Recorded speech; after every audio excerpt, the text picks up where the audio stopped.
Good morning, everyone. In all nationwide people of the Philippines, out of the Philippines, good morning. Welcome my YouTube channel, Miss Palaka.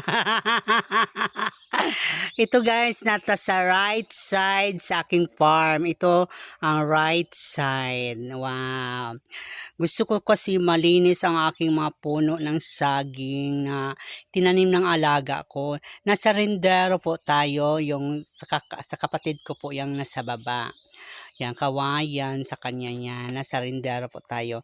Ito na po ang ating mga puno ng saging at ating kakao na tinanim ng aking anak-anakan.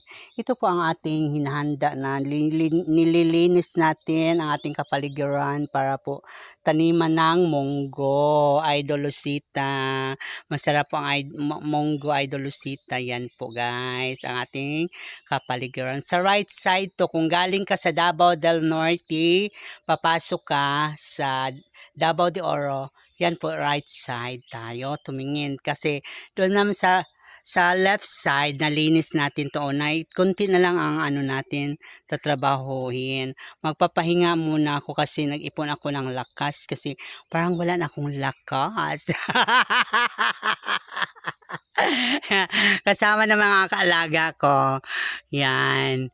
Makulit yan eh. Ayan o. Ang saya-saya niya. Kinatiyata siya. Nakati siya. Idolo sila din ayop. Yes. Thank you so much. Kung di pa kayo updated sa kong YouTube channel, huwag niyo kalimutan like and share. Miss Palaka!